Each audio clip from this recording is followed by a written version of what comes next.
On the path unwinding.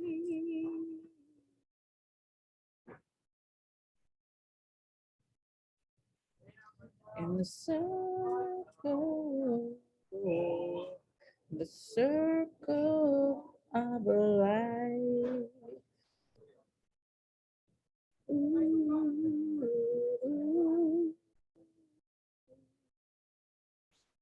Do do do do do.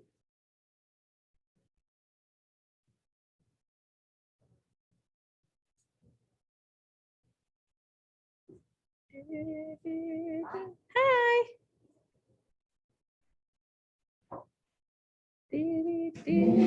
Hi, Nate. Let's go. Hello. So, okay. Do. Are we doing when we did this week? Yes, we are. Yes. We won't actually start listening to it today, but we have some other stuff to kind of lead up into it, and we'll start it tomorrow. And tomorrow I'll bring hot chocolate and stuff. Whew. Do, do, do, do, do. In the circle of life. Huh? I said that's an awful coffee pot, It's not plugged in. which is a reference to the Oh, I see. That's an awful pot. I see. Hi, Troy. We need cups. Oh, you're not bringing your own cups either? I will give you a cup. You want two? You want two? What? You want two? Why do you need one? Oh, you don't have any hot chocolate? Do you have hot chocolate or anything? You want? If you don't have something to put in, I'm not gonna give you one of the good I am hot cups. chocolate. I'll give you a cup, but I I'm not am gonna hot- give you one of the good cups. I am hot chocolate, okay? That's weird. That's weird to say. Do you want a cup? Do you need a good cup? Or will any cup do? I have A good cup. smaller ones. He's full. Okay. That's a drink.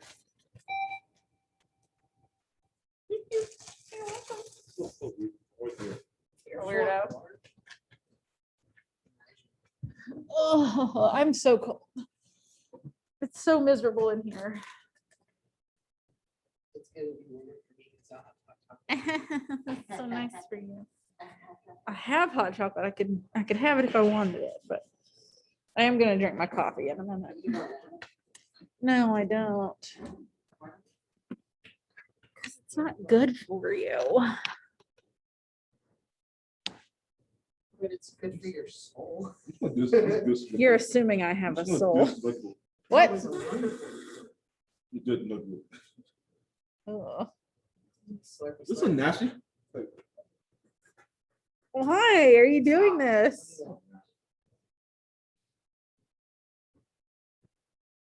This thing is not really fast. It's not pretty fast. Yeah, it takes a few to boil, but But I mean, it's already like bubbling down there. yeah. Ooh. On the path unwinding in the circle of life. Wow, that was really flat on that last note. I just almost said a really awful thing to you. What did you hope to say? Things This I is can't say to probably children.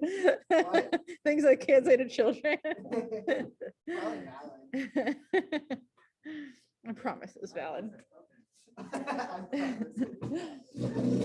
There was a kid the other day that I don't remember what I had done, but he was like, he said something like, "You're a meanie poo-poo head" or something like that. And I was like, I've been called worse. You probably called me worse. And he was like, I definitely have. Like, thanks for your honesty.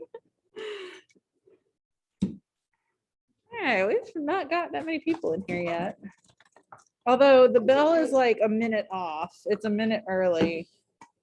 You can like you can test me. I won't tell. That's okay. If I can at all restrain myself, I will. Mr. McClellan.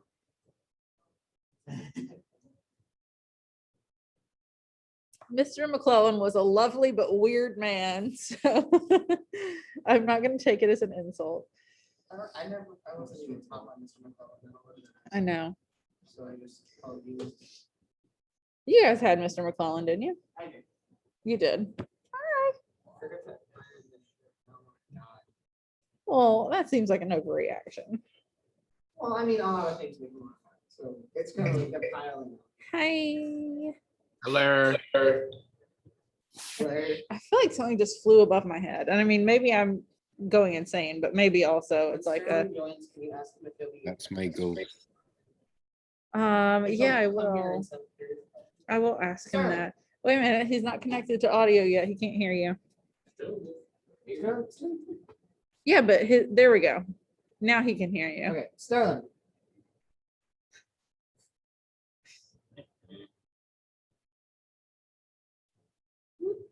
Sterling, Chip wants to know if you are going to be at band practice. Isn't that what you said? Like band practice in seventh period. In seventh period. Yeah, 7th period, 2 o'clock, right?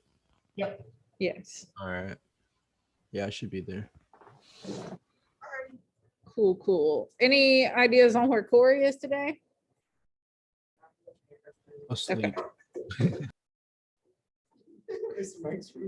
Okay. That's what he was like. Oh, I chatted on the group text to like tell you that I wouldn't be there. And I was like, yeah, but I don't trust children. So like, that's not a good method. Brandon, Hayward, Troy, Eli, Nate, Charles, Sterling, and no on Darius. No Corey, no on Darius, but we'll submit it and give it a second and see if they show up. What I need in here and don't have is a box of tissues. This thing might actually help keep the room a little bit. Maybe. If you got it like really If I get boiling. really close to If you it. got it like really boiling and started putting the steam air into the air. Maybe so. Whew. They've been sitting, the hot chocolate packets in my house have been sitting in my house for like a very long time. And I don't want to make hot chocolate at home because I don't have a Keurig machine. and Yeah, you don't nobody want to gets- just like I don't want to like boil water. over the stove. Yeah. This thing's freaking awesome. If I It had one of is. these, I would make It's coffee and great. tea and all kinds of stuff all the time. But yeah, my mom took the Keurig machine. Mm. So I can't do stuff like that. Oh, I didn't realize there was a chat where you guys are pathological liars, which is why I don't trust it when people are like, oh yeah, Corey is in Mr. Mike's room. I'm like, I don't know why we're winking about it, but I also, don't lie to you, bro. I feel like I'm a pretty reliable but you source. might. I feel like I'm a pretty reliable source. to I'm you. also a very skeptical person. That's fair. I'm just rude to you, but I wouldn't lie. to That's true. Even, I am just skeptical. Bryce still holds it against me that one time, I guess it was last year, maybe the year before, I admitted to him that I had like plugged one of his things into Google to see if he had cheated, essentially, because he used a word that I didn't think he would know in real life. He's like, I can't believe you didn't just trust me about it. I'm like, you said the word analogous. I've never heard you say I don't think it's anything funny. like that. He's like, I know what it means.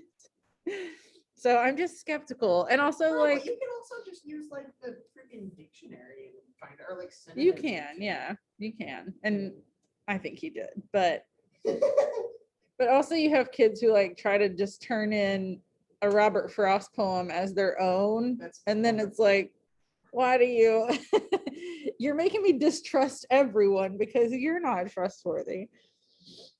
I have some kids that I plug in I copy and paste every assignment they do into Google just to check. Am I one of them? You're not one of them. If Have you you, ever done that to me? I don't know, maybe. But if you've cheated, you've gotten away with it. I know. Which, to be fair, I tell you at the beginning of the year when we go over my syllabus, I'm like, don't cheat. But if you're going to, be smart about it. Yeah. Exactly. If you're smart enough to get away with cheating, I feel like you're smart enough to get the grade. Like, Yeah.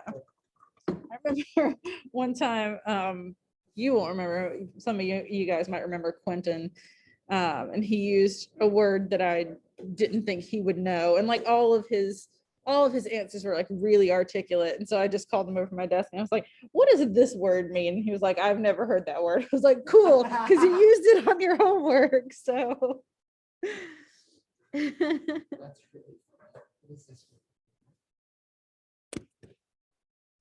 oh yeah, I know that students can cheat by using Google Scholar, but also like it's really silly of you guys, like people at Allegro, to cheat because we have such an easy way of finding out. Like Mike and Cheat can just look at your computer history and like see what you've been That's why I on. don't search for that stuff on my school computer. I mean, see, you're a better cheater than some people. All right, we're gonna get started. We're just gonna do some kind of like lead up into Moby Dick stuff today, and we'll start listening to it tomorrow. We did, but I have different stuff now, and maybe a little bit more interesting, even though some of it might not seem super relevant at first. So the first thing we're gonna do is I'm gonna share my screen, and then no, it really won't seem super relevant, but it is. Yes. I'm not gonna write you a pass, it's right there. Who's coming in here? Andarius Smalls. Well, the first thing we're gonna do. How rude. See, and now you just said you're trustworthy. The first thing we're gonna do is change Andarius's attendance. And then I said I wouldn't lie to you. I never said that I wasn't gonna be rude to you. I said I was truthful. I didn't say I was trustful. Exactly. All right, the first thing we're gonna do is watch just a brief like Spark Notes video about Moby Dick. Actually, it's not Spark Notes, it's TED Talk. So there's like a little summary and basically telling us why it's important and why people still read it.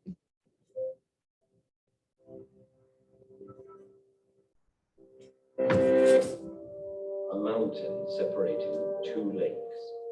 A room papered floor to ceiling with bridal satins. The lid, an immense snuff box. These seemingly unrelated images take us on a tour of a sperm whale's head in Herman Melville's Moby Dick.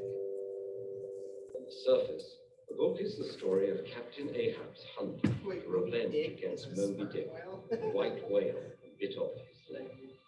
But though the book features pirates, typhoons, high-speed chases, and giant squid, you shouldn't expect a conventional seafaring adventure. Instead, it's a multi-layered exploration of not only the intimate details of life aboard a whaling ship, but also subjects from across human and natural history, by turns playful and tragic, humorous and urgent. The narrator guiding us through these explorations is a common sailor called Ishmael. Ishmael starts out telling his own story as he prepares to escape the damp drizzling November in his soul by going to sea. But after he befriends the Pacific island of Queequeg and joins Ahab's crew, Pequod, Ishmael becomes more of an omniscient guide for the reader than a traditional character. While Ahab obsesses over revenge and first mate Starbuck tries to reason with him, Ishmael takes us on his own quest for meaning throughout the whole universe, not excluding its suburbs. In his telling, life's biggest questions loom large, even in the smallest details. Like his narrator, Melville was a restless and curious spirit who gained an unorthodox education, working as a sailor on a series of grueling voyages around the world in his youth. He published Moby Dick in 1851, when the United States whaling industry was at its height.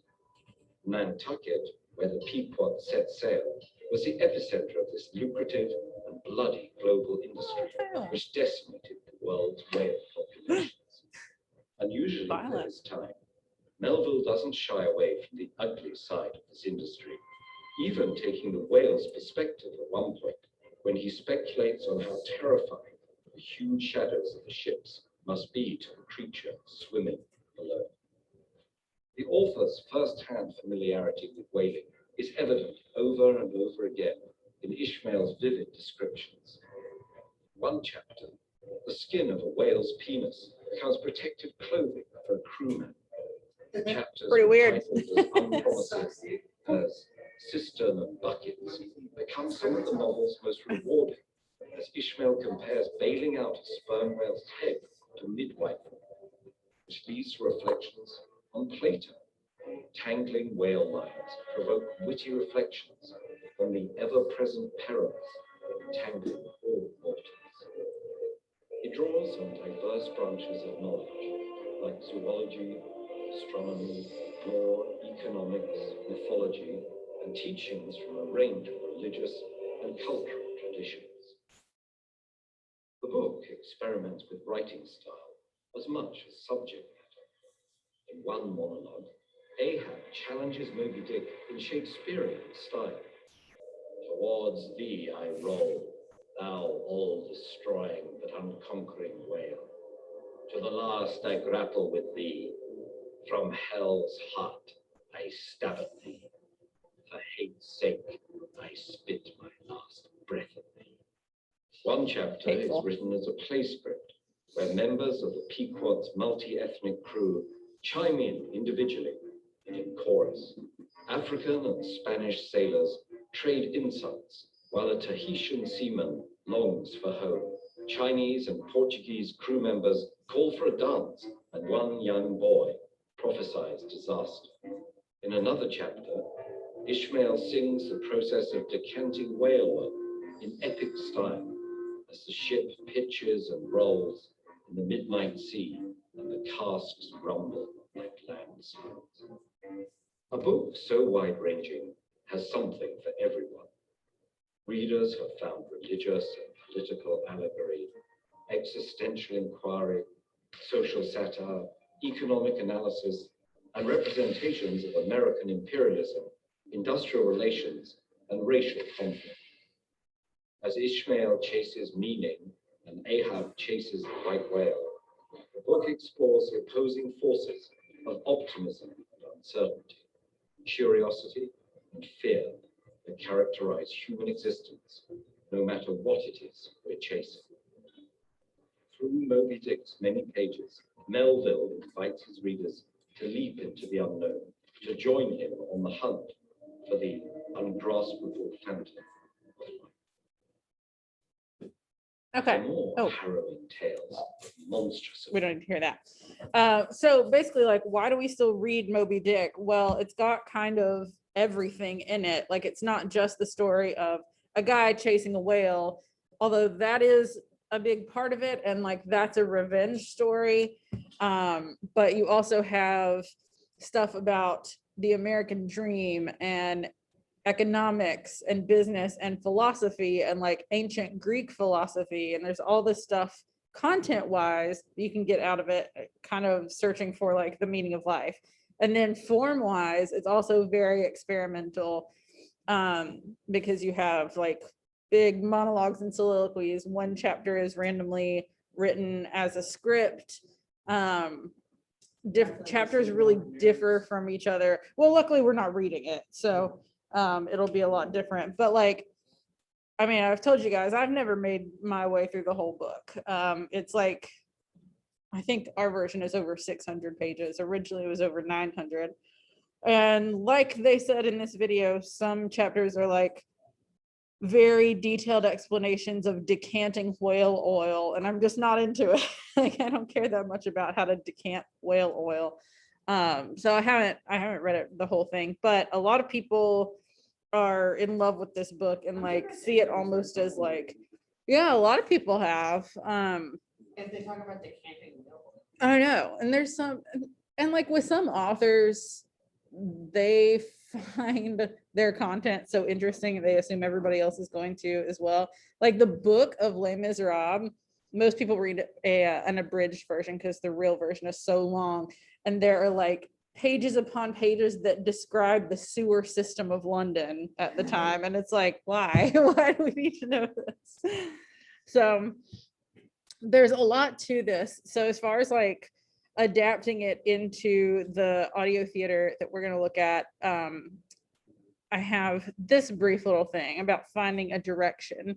Also, everybody has weird names for the most part in this book. Like Captain Ahab, Ishmael is the narrator and has one of the most famous first lines of literature. It opens with "Call me Ishmael," and that's a whole thing. Queequeg, their ship's name is the Pequod. Starbuck, very weird names. Okay, so Moby Dick is a whale of a tale. More eloquently, Moby Dick contains what author Nathan Philbrick calls nothing less than the genetic code of America. All the promises, problems, conflicts, and ideals that contributed to the outbreak of a revolution in 1775, as well as a civil war in 1861, and continue to drive this country's ever-contentious march into the future. And this is too true. The story of a hell-bent captain leading his crew to certain destruction has captured the American essence in a way that's still alarmingly relevant over 160 years later since its publication. Oh, here comes Corey. Since its publication in 1851. And, you know, I have mentioned that we're sort of like taking a little step out of our normal content because this is British literature and we're going to American. But it does have some tie-ins, which we're going to get to in a minute. And also, this is just one of the most famous books ever. So why not? Moby Dick is a story of space, vengeance, expansion, and weight set to the tune of America's past, present, and future. It's the story of a man who removes himself from the laws of nature and plants himself at the center of his own universe. Charles Olson, in his all too brief yet crucial analysis, Call Me Ishmael, commends Melville for doing his job. He calculated and cast Ahab. Big, first of all, energy next, purpose, lordship over nature, speed of the brain, direction, vengeance, cost, the people, the crew. The sheer staggering amount of imagery contained within the novel's vast pages has been enough to, I think they're missing a word there, enough to something. Though at the time of its publication, the book was regarded as a critical miss, and it must be conceded still that sections of the epic can hardly be considered page turners, like the whale oil thing. Scholars now see Melville's masterpiece as a repository not only of American history and culture, but also of the essentials of Western literature, blah, blah, blah. So basically, like when it was originally released, people didn't like it, in part because of these like big sections that didn't seem to matter, like decanting whale oil. But over time, people are like, oh, this is actually about a lot more than it looks like on the surface, and we can get so many things out of it. So how do we tackle an adaptation of the Leviathan, which is a word we learned last week that means basically like a big creature, usually a sea creature. And they kind of refer to Moby Dick as the Leviathan. A play script that resonates with the combined force of Melville and Shakespeare is a daunting task for any researcher or theater maker. The level of scholarship on both individuals would take several careers to fully digest. It's important to remember that no conclusive adaptation of Moby Dick is possible, so we must seek for truth in the contemporary trends and themes that speak most prevalently in our community today. And actually, this is really interesting. It's more interesting to me, I'm sure, but Ray Bradbury, who most of you know is my favorite author, in the 70s, he got commissioned to write the screenplay for a film adaptation of Moby Dick, which was a big deal at the time. And he had never read it before and was totally daunted by it. And he said he actually wrote a book, like a memoir, about the process of writing it. And the book's actually really good. But he was like, I kind of had to like feel like I was Herman Melville and like channel him in order to be able to write this script. It was just such a big deal. And he sort of made this comparison between himself and Captain Ahab. Like Captain Ahab's version of conquering the white whale was actually conquering the legitimate white whale, and Bradbury's version of it was conquering this script and being able to do it. So that's kind of cool. There's much speculation over the whale as a metaphor for God. But one reason this story resonates through the ages is that its metaphor is larger than one singular interpretation, which is what I love about literature. So many different ways to interpret it.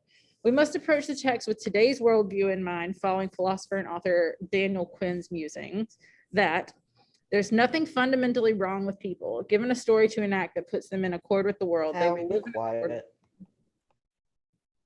What?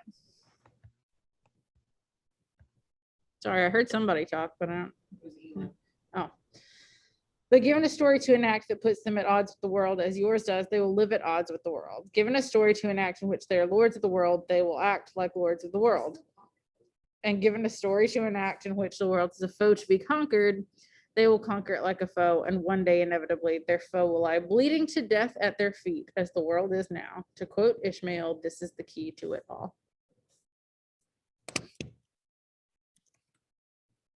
Oh, it's so weird when it does that.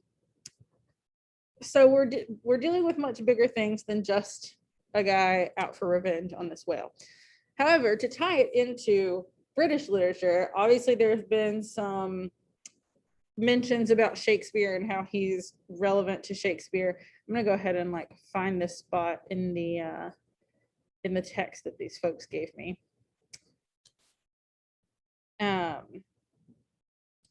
So first of all, and we heard this the other day, but Melville discovered Shakespeare while he was writing Moby Dick, and that influenced his decisions as a writer. They both offer vigorous discourse for artists concerning levels of artistry or genius. Neither of them knew the true measure of their success during their lifetimes. They're both products of and responding to the times in which they lived. And so they're individuals inexorably linked through the centuries through desires and goals as artists. So we're actually going to look at this connection to King Lear, but we've never read King Lear together. I would expect most of you probably have not read it. So we're going to look at this little Spark Notes video to kind of catch us up on what King Lear is about. It's about 10 minutes long, and then we'll do a little bit of this reading. Also, if you're interested in King Lear, by the end of this video, there's a really good version that just came out either 2019 or 2020, and I think it's on Amazon Prime, starring Anthony Hopkins and a lot of other people who are like kind of famous, but it's like, well, he keeps getting kicked out. While the dialogue is the same as the original text, it's set in more modern times. So let's see what King Lear is all about. More than I ever do, okay? King Lear is about conflict about being king, divide the kingdom between his 3 daughters. He has the country all carved out on a map already, and he wants each of them to say how much they love him, so he can act like he's giving them portions based on who loves him the most. Goneril and Regan lie and say they love Lear more than anything, as much as it's possible to love. But Cordelia, who actually does love him, won't do it. She says she loves him as much as she should love her father, no more, no less. Lear is furious with Cordelia. He tells her she's not his daughter anymore, and Goneril and Regan will divide up her portion. He announces he's going to keep 100 knights as his followers, and he's going to spend his remaining days visiting Goneril and then Regan for a month at a time. Kent tells Lear he's acting crazy and he should change his mind. Lear tells him to shut up, but Kent says he doesn't care what Lear does to him. Lear's making a huge mistake, and Kent is going to speak up about it. Lear tells him to get out of the kingdom. If he's caught in England again, he's dead. The King of France is visiting Lear, and he takes Cordelia to be his queen, even though Lear just disowned her. Edmund decides he's tired of being a second-class citizen just because he's a bastard, and he's going to do something about it. He forges a letter from his older brother, Edgar, suggesting that Edgar wants to kill Gloucester so he can inherit his lands. Gloucester tells Edmund to go find Edgar so he can explain the letter. Edmund does find Edgar, but he tells him Gloucester is furious with him, so he needs to hide until Gloucester calms down. Edmund hides Edgar in his own room. Lear is now at Goneril's castle. Goneril tells her chief servant, Oswald, that she's sick of Lear and his knights being at her house, and Oswald should make sure everyone gives Lear bad service. Kent doesn't leave the country as Lear had ordered. Instead, he disguises himself as a poor man and shows up at Goneril's house, offering to be Lear's servant. Lear gives him a chance. Oswald is rude to Lear, turning his back and leaving when Lear calls him, and treating him like he's just Goneril's father and not a king. Lear hits Oswald, and then Kent trips him, which makes Lear happy. Goneril confronts Lear, telling him that his followers are unruly and disorderly, which infuriates him. She dismisses 50 of them without even consulting Lear. Lear was expecting to still be treated like a king, so he's actually in tears after being treated like this. He tells Goneril she's a degenerate bastard and not his daughter, and he leaves with his followers to go to Regan's house. Goneril writes to her sister to warn her that Lear is coming, which prompts Regan and Cornwall to leave their house to visit Gloucester. Goneril's husband, the Duke of Albany, is upset that Lear left in anger. Edmund tells Edgar to run away. Their father is coming. He calls for help, and before Gloucester arrives, he cuts himself to make it look like Edgar tried to kill him. Regan and her husband, the Duke of Cornwall, arrive because they left home to avoid hosting Lear. Cornwall tells Gloucester he'll use his resources to help arrest Edgar. Kent and Oswald get into a fight. Kent was sent ahead by Lear to tell Regan and Cornwall that Lear is coming. Oswald was sent by Goneril to warn them to avoid Lear. Cornwall, who's very hot-headed and angry, has Kent put into the stocks to sit outside locked up all day and all night. This is a big deal because Kent is Lear's messenger, and no one would ever do this to the messenger of a king. Lear, coming to look for Regan and Cornwall, finds Kent in the stocks, and he's furious. He's even more furious to hear that Regan and Cornwall are tired and won't see him. Lear finally confronts Regan. He complains about Goneril, but Regan says she's on Goneril's side. Then Goneril herself shows up, and the two sisters say they won't let Lear keep even one servant. Lear leaves in tears, so angry that he's starting to lose his mind, and his daughters have the doors shut on him, even though it's night and a huge storm is coming. Lear is outside with just his fool, and no shelter from the storm. Kent finds him and tries to lead him toward a hut. Gloucester shows Edmund a secret letter saying that an army from France has landed in Dover, England, and he says Cordelia has brought this army to make Lear king again. He says they need to be on Lear's side, even though it's treason against Regan and Goneril. He's going to go out to the storm and try to help Lear. After he leaves, Edmund says he's going straight to Cornwall to tell him what Gloucester is up to. Lear, Kent, and the fool try to take shelter in a little hut full of straw, but Edgar is inside it, pretending to be poor Tom, a crazy beggar. Lear, who's going crazy himself, has a long talk with poor Tom before going inside. Edmund gives Cornwall Gloucester's secret letter, and Cornwall makes Edmund the Earl of Gloucester, meaning he gives Edmund Gloucester's title and property. So Edmund has succeeded in taking everything away from his father and brother. Gloucester finds Lear in the hut, and he tells Kent to take him to Dover to meet Cordelia's army. Gloucester goes back to his own house, and Cornwall arrests him for treason. Cornwall sends Edmund off to Goneril to tell her to gather her soldiers to fight Lear. Cornwall and Regan interrogate Gloucester about what he did with Lear and whether he's on the side of the French, and then Cornwall gouges out his eyes. They tell him Edmund hates him, and he realizes he was tricked about Edgar. One of Cornwall's servants tries to stop him, and he wounds Cornwall with a sword before Cornwall kills him. Cornwall and Regan send Gloucester on his way, but Cornwall's wounded and will soon die. Edgar, still pretending to be poor Tom, sees his father and starts guiding him toward Dover. Gloucester wants to go there to throw himself off the highest cliff. Goneril is trying to get ready for war against Lear, but her husband, Albany, doesn't want to fight since he thinks Lear is right and Goneril is worthless and horrible. Goneril herself would love to get rid of Albany because she's fallen in love with Edmund. When she hears Cornwall is dead, she gets jealous of Regan because she thinks Regan will try to seduce him. She uses her servant, Oswald, to carry love letters to Edmund. Regan is in love with Edmund too, and she tries to get Oswald to show her Goneril's love letters. She tells Oswald to kill Gloucester if he can find him, because they should have killed him before. Edgar tells Gloucester he's at the top of a cliff, though he's actually not. Gloucester tries to throw himself off the cliff and lands on his face. Edgar pretends to be another person at the bottom, saying it was a miracle he survived the fall, and that a demon was at the top persuading him to jump. He does all this to make Gloucester stop being suicidal. Lear comes in and talks to them. Lear is insane, and Cordelia's soldiers are trying to catch him. Oswald tries to kill Gloucester, but Edgar kills Oswald instead. He finds on Oswald's body a letter from Goneril, in which Goneril promises to get rid of Albany and marry Edmund. Cordelia's followers have caught Lear and given him drugs to sleep to try to cure him. She wakes him up, and he apologizes. Just before the battle with Lear's forces, Regan tells Edmund she loves him, and he should stay away from Goneril. Goneril and Albany join them, and Edgar comes and hands Oswald the letter to Albany. He says that after the battle, if Albany wins, he should sound a trumpet 3 times, and a champion will appear to prove that the letter is true.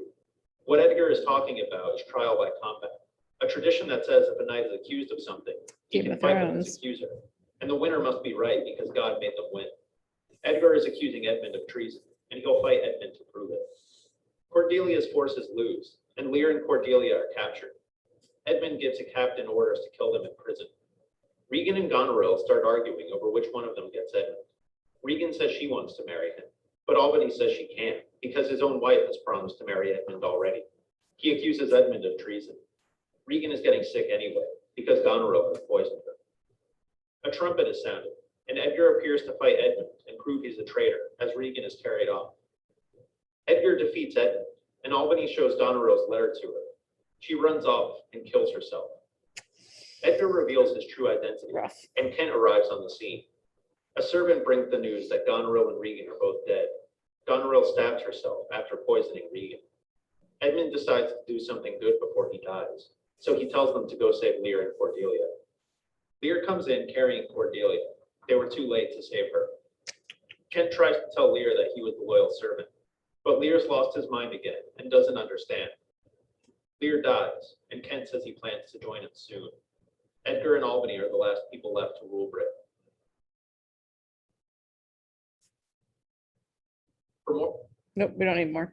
That's the whole story. That's the whole story of I don't want to read the book. and obviously like that's a lot of characters to keep track of and everything. You don't have to keep track of those characters. We're not reading King Lear. And it's really We're hard. reading The movie is so Moby much Dick. better than the original. But just to kind of like give you guys a background because King Lear is probably the top Shakespeare play that has a connection to Moby Dick. So we're just gonna like kind of breeze through this. I'm not gonna this part's sort of long, so I'm not gonna read the whole thing. But this is the same scholar that was quoted earlier. But I think it's interesting. It says at least King Lear was meant to be acted. This whale business was intended to be read, and then he says to be read aloud. There are things in it that simply have to be heard. So this guy says, reading Shakespeare, we know what it's like in any age to be alive. So it is with Moby Dick, a novel about a whaling voyage to the Pacific. It's also about America racing hellbent towards a civil war and more. He gives credit to Melville's ability to record the reality of being alive at a particular moment, just as Shakespeare in his own day, and then Orson Welles in his. Oddly, the traits of genius can be shared across time and space, and Moby Dick rests upon the direct comparison between Lear and Ahab, with hints of other characters and story arcs. And they'll mention a couple of other plays, and I'll just like give you the info you need. We're not going to watch videos about all of them, but it's interesting that he wrote to Nathaniel Hawthorne, who I told you guys that he was like obsessed with. But he said, dolt and ass that I am, I have lived more than 29 years and until a few days ago never made close acquaintance with the divine William. He's full of sermons on the mount and gentle eye almost as Jesus. So he's kind of seeing Shakespeare as almost like a god-like creature for him. So he started looking into Shakespeare and reading everything he could. And he said that if I magnify Shakespeare, it's not so much for what he did do as for what he did not do or refrain from doing. For in this world of lies, truth is forced to fly like a scared white doe in the woodlands, and only by cunning glimpses will she reveal herself, as in Shakespeare and other masters of the great art of telling the truth, even though it be covertly and by snatches. So he's trying to achieve basically what Shakespeare achieved, which is to make something that's relevant for everybody, no matter when you live. So Shakespeare called upon the power of his audience's imagination to bring his worlds to life, and now Melville wanted to do the same with Moby Dick. We're gonna skip this. So it says, though a more immediate reaction to Ahab might yield a comparison to Macbeth's ambition, from Macbeth, obviously, or Edgar's values, he was particularly attached to the characters within King Lear, and Ahab is better imagined as King Lear with no final act, which sort of gives us the impression that things aren't gonna close out as cleanly for Captain Ahab as they did for King Lear. I mean, King Lear dies at the end and everything's kind of terrible. But maybe it won't end quite that way for Captain Ahab. But they keep using this word in all the content that this group has sent me about Moby Dick. They keep using the word monomania or monomaniac, which basically means someone who is focused on one thing and obsessed with it. Monomania is, mono is one, mania is craziness. It's like you are focused intently on one thing. I would argue that Victor Frankenstein was also a bit of a monomaniac. Shakespeare's weight unequivocally felt on every page of both Melville's and my own. This is the guy who adapted it. Their work as an adapter, though both go beyond Shakespeare's typical Elizabethan heroes and plot resolutions. This other guy agrees that Moby Dick shares textual space with masses of material that lie quite outside the tragedy. And others too have written that Melville takes up Shakespeare's unfinished business, though it often imitates King Lear in such conspicuous large-scale procedures as modeling the relation between Ahab and Pip on that between King Lear and his fool, which we kind of understand a little bit better now from the video that we watched. In terms of scope, Ahab offers one major difference from Lear, his end. So this is like spoiling it a little bit, but while the fallen king, King Lear, railed at the universe but sought instruction even in his madness and learned reconciliation and love in unexpected ways, Ahab hated and denied the universe which had done him wrong, making Ahab a demonic, not a tragic hero, less like Lear and more like a false Prometheus with destruction, not salvation in his heart. So we're not going to look at these final speeches from each of the two, but it is kind of cool to see originally, like this middle part is the original text of Moby Dick, and you can see how they kind of adapted it to be a little bit more modern. So there's another connection to Macbeth's pride and vanity to the last, which you guys told me that you hadn't read Macbeth. Just to like sum up, Macbeth is about this guy, this soldier who happens upon these three witches in the woods, and they're like, you're gonna be the king, and they tell this other guy that his sons will be kings, and he's like, well, I don't know how that's gonna work because I'm not in line for the throne or anything. But then he gets a couple of promotions, and he tells his wife, who is probably my favorite Shakespearean character because she's so savage, once he tells her, she's like, oh, we got to kill the king. And he's like, should we? Like, I don't know. And she's like, no, man up and murder the king. Absolutely. We have to murder the king. So they do. And he becomes the king instead. And the whole thing is basically about his unending ambition. Like nothing can get in the way of his ambition to be king. Which like, even though The Lion King is kind of based around Hamlet, that part kind of reminds me of Scar. So there's another connection to Macbeth's pride and vanity to the last, and I, the director of this, wanted to follow Melville in producing an Ahab that, though cornered, is prideful to the last. In a sense, if he can't have it, then no one else can. Lear may sense his own impending demise, but it's hard to tell since he's reverted to a childlike state. He kind of loses his mind, weeping over Cordelia's corpse. Lear is forced to touch his mistakes, but Ahab seems cut an act short before this decay creeps in, leaving the audience to only imagine Ahab's thoughts in those final moments. This is not reconciliation with the whale or with malice in the universe, but it's a reconciliation of Ahab with Ahab, a fitting end to the literary embodiment of monomania. Another thing is certain: if Shakespearean action is to be found in the pages of Moby Dick, it will be found in the unstoppable force of Ahab, rather than in the musings of our poet-philosopher Ishmael. We also found several connections to Starbuck and Hamlet, which I don't need to tell you guys about because we've read it. Our approach to Starbuck's soliloquy as he decides whether to end Ahab's life is reminiscent of Hamlet's decision to stay his hand as Polonius prays, though for very different reasons. So that is a little bit of a spoiler. The first mate is Starbuck, and at some point he's going to contemplate whether he should kill Captain Ahab, and that kind of brings us back to Hamlet. So Starbucks got its name from Mhm. Yeah. Yeah, and Starbucks is actually supposed to have like a bit of a nautical theme. Like it doesn't really anymore, but the logo is a siren, so it's supposed to be like, yeah.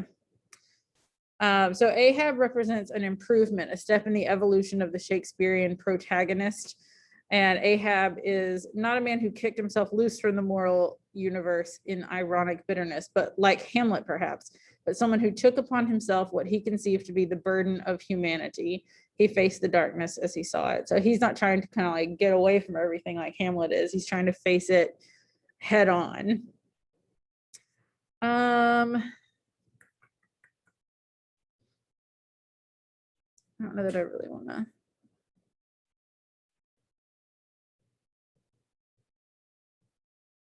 Just as Kent and Edgar give a few cryptic lines at Lear's closing, Ishmael, our narrator, offers a brief moment of perspective before the audio play is over, leaving no firm resolution to Ishmael's initial soliloquy.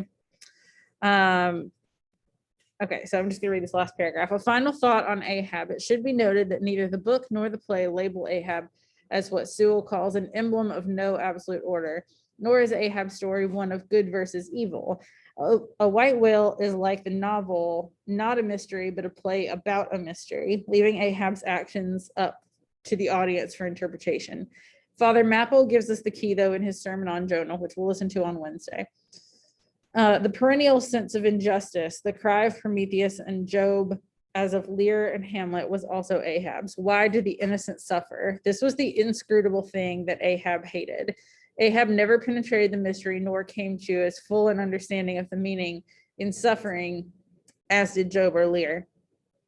But undoubtedly, audiences today will see in Ahab what they've seen in Lear and the countless kings and captains that have come before or after them over the centuries, but see a closer version of themselves. This is the energy we wanted to tap into when bringing Moby Dick to life as live online audio theater, which is what we'll start looking at tomorrow.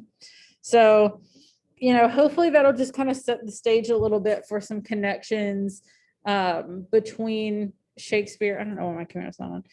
Between Melville and Shakespeare, and you'll be able to kind of recognize a few things, even if you're not familiar with like every Shakespeare play, that's okay. You'll be able to kind of pick up on some similarities, both in form and in content. So tomorrow we will listen to Act 1, and I'll, just so everybody knows, I'm going to start it like pretty much right away because it is like 45 to 50 minutes. So that's exactly as long as we have. So if you're a little bit late, just understand that like we'll already be going. And then Wednesday, we're going to listen to that short 15-minute sermon that they were just talking about. And then Thursday, we'll do Act 2. And Friday, we'll have some wrap-up stuff. All right. So that is all for today. We've only got like 7 minutes left of class. So I will see you guys tomorrow to get started on this. Bye.